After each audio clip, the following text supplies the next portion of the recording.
con el mate y las noticias. Así opina el doctor Enrique Viana. Bueno, momento de ir a la columna de opinión del doctor Enrique Viana, 8 de la mañana y 3 minutos. El gusto y el placer inmenso de siempre de comunicarnos y bueno, tener su palabra, Viana. ¿Cómo anda? Buen sábado. ¿Qué tal? Buen sábado. Bueno, igualmente. Bien, acá estamos, analizando y bueno, la audiencia opinando a los distintos temas. Por su lado, bueno, el tema del planteo de ese paro que realizó el PIT-CNT, cuál de las... En realidad, ¿qué es lo que nos dejó ese paro? Y por otro lado, bueno, hay que hablar el tema del doctor también, del ex secretario de la Presidencia, Miguel Ángel Tomás, bueno, que por allí hay algunas investigaciones que se vienen realizando por parte del gobierno de los viajes que se realizaron. Pero bueno, la opinión suya, libre de opinión para poder compartir la palabra en esta mañana. Bien, Freddy. Bueno, creo que vamos a poder mencionar algunos de esos temas en el intento por hacer un ensayo sobre algunas cuestiones que nos duelen, que nos importan, ¿no? Yo creo que hoy está en juego, como quizás nunca, una nueva forma de destrucción de las libertades individuales, de cercenamiento de las libertades individuales. Si la democracia, siguiendo un poco aquella frase de Abraham Lincoln, es el gobierno del pueblo, por el pueblo y para el pueblo, una expresión muy gráfica que se le atribuye a Lincoln, tenemos que analizar que ese concepto de democracia tiene como sustento principal las libertades individuales. Y hoy observamos un acumulado cercenamiento, destrucción de esas libertades individuales. Por distintas circunstancias van provocando esa destrucción y ese paso al poder que avanza sin límites, sin restricciones. Empecemos por el paro de antes de ayer. El paro de antes de ayer es una forma también de destruir las libertades individuales, porque es un paro general, una huelga de características políticas, más que vinculadas al derecho del trabajo de cada una de las personas, y que cercena el derecho de trabajo de cada una de las personas, porque la huelga de alguna manera constituye una fórmula de reclamo, sí, legítima, prevista en la Constitución, pero que avasalla, expresada en esta forma de paro general, el derecho a trabajar del resto de los trabajadores. Algunos se lo tomaron con mucha solfa y se fueron a caminar por la Rambla de Pocitos, por poner un ejemplo. Pero eso también es un mecanismo de pérdida de nuestra libertad. Si vemos las relaciones que parecen ser incentivadas sobremanera por el actual presidente de la República con la dictadura más grande del mundo como es China, tenemos que pensar, Uruguay es una pequeña democracia, un pequeño estado, muy pequeño estado frente a lo que es China, pero tenemos que ir a hacer loas a la dictadura más grande del mundo, a una dictadura cruel, una dictadura con sangre, una dictadura con esclavitud. No nos limita eso, no nos restringe eso también en nuestra soberanía y en nuestras libertades individuales.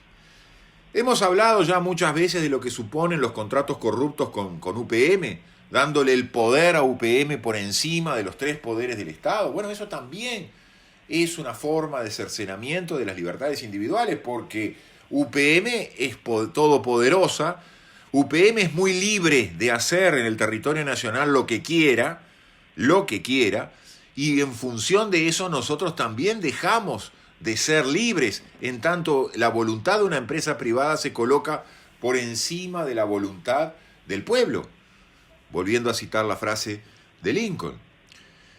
Cuando observamos, ya hemos hablado hasta el cansancio de ese tema, lo que sucede con el nuevo Código del Proceso Penal y con el establecimiento de una agencia del gobierno todopoderosa llamada Fiscalía General, vemos la pérdida de las libertades de la persona. Hoy una persona puede ir presa sin que se haga prueba de su semiplena prueba de la responsabilidad de los hechos.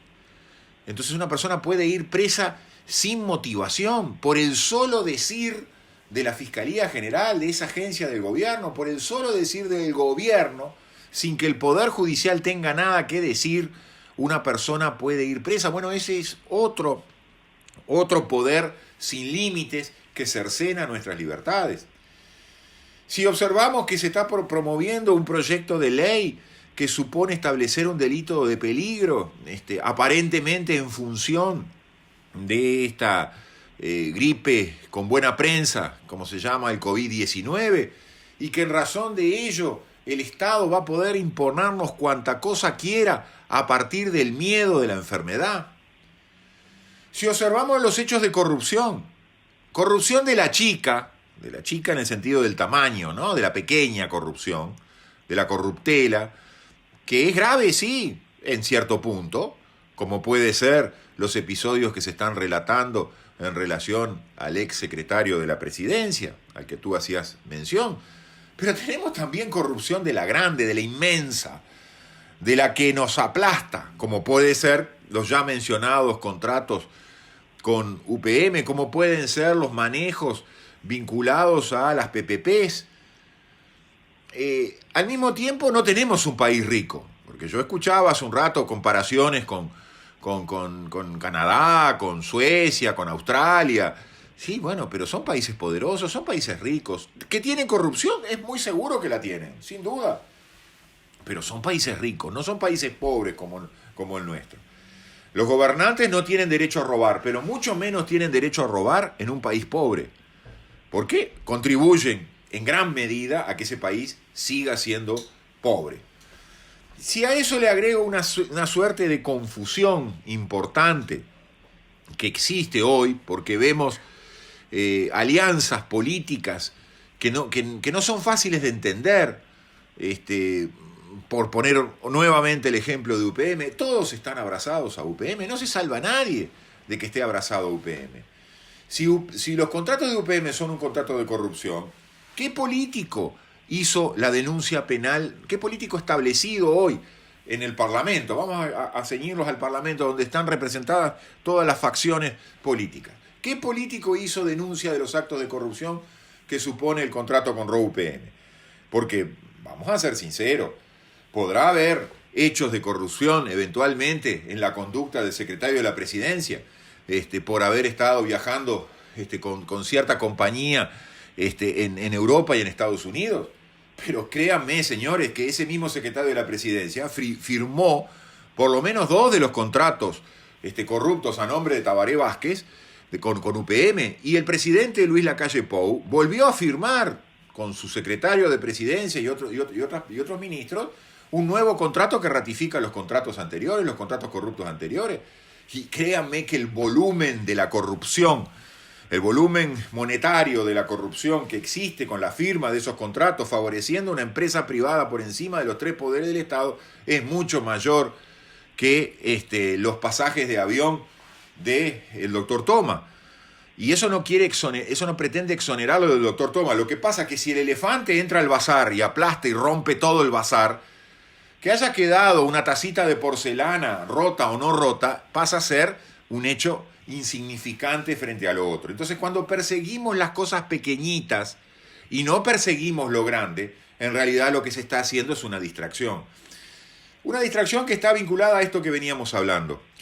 La acumulación de poder, todas estas circunstancias, el paro del PIT-CNT, los contratos corruptos con ROUPM, el funcionamiento del nuevo código, todas estas cosas suponen, entre otras cosas, acumulación de poder, ese concepto que tanto le gustaba a la gente o le gusta a la gente del MPP y MLN, pero que hoy le gusta a todos, a los blancos de Luis Lacalle Pou, a los colorados de Sanguinetti o de Talvi. Acumular poder. Acumular poder supone restringir nuestras libertades individuales. Es como una suerte de boa constrictor que nos va apretando minuto a minuto, casi silenciosamente, sin que nos demos cuenta. Es un poco aquello de la rana adentro de la olla, a la cual se le prende un fuego lento para cocinar la rana. Bueno, Eso es lo que nos está pasando. Estamos yendo hacia una dictadura y no tengo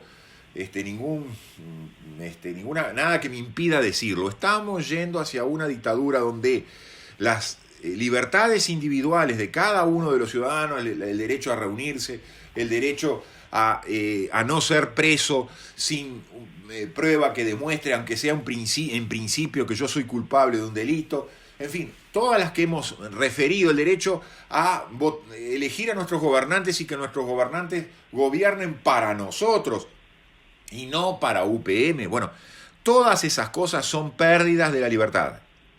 Estamos yendo a una dictadura, no por un golpe de Estado, no por un golpe irruptivo que corta un régimen y lo transforma en otro.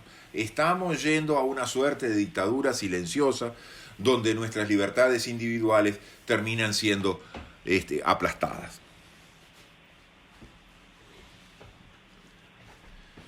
Amigos, los escucho. Doctor Enrique Viana, la verdad que da para hablar de muchísimos temas y que realmente es un gusto escucharlo con esa firmeza que usted opina a los temas que hemos planteado.